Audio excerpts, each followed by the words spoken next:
All right. By the way, Mr. Gatsby, I understand you're an Oxford man. I went there. So you must have gone there about the same time as Biloxi went to New Haven. Some of the officers after the armistice. To choose from any of the universities in England or France. I went to Oxford for 5 months. Open the whiskey, Tom. I'll make you another mint julep, and then you won't seem so stupid to yourself. I just want to ask Mr. Gatsby one more question. Go on. What kind of row are you trying to cause in my house anyhow? You're causing a row. Please have a little self-control. I suppose the latest thing is to let Mr. Nobody from nowhere make love to your wife? Well, if that's the idea, you can count me out. No, I'm not very popular. I don't have big parties. I suppose you have to make a pigsty out of your house to have friends in the modern world. I want to tell you something, old sport. Oh, please don't. Let's just all go home. I want to hear what Mr. Gatsby has to tell me. Daisy doesn't love you. She's never loved you. She loves me. Are you crazy? The only reason she married you was because I was poor, and she was tired of waiting. It was a terrible mistake, but in her heart, she's never loved anyone except me. What's going on? I just told you what's going on. It's been going on for 5 years, and you didn't know. 5 years? I'll be damned if I see how you got within a mile of her unless you brought the groceries to the back door. Daisy loved me when she married me, and she loves me now. No, she doesn't.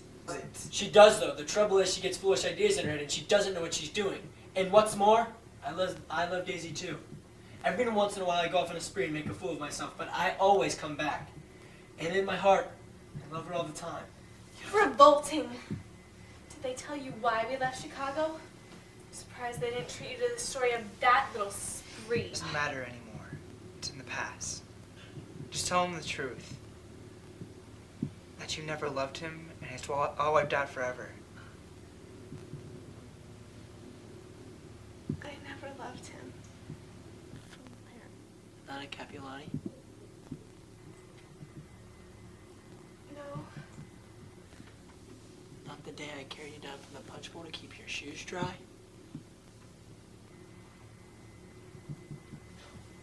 Dave, Hammy was born. Daisy. Please don't. No, there, Jay. You want too much. Isn't it enough that I love you now? I can't help what's past. I did love him once. But I loved you too. You loved me too? Even that's a lie. She didn't even know you were alive. There are things between Daisy and I you will never know. Things that neither of us can ever forget. I want to talk to Daisy alone. But even alone, I can't tell you I never loved him. It just wouldn't be true. Of course it wouldn't. As if it mattered to you. Of course it matters. I'm going to do a better job of taking care of you from now on. No, you don't understand. You're not going to take care of her anymore. I'm not? Why is that? Because Daisy's leaving you.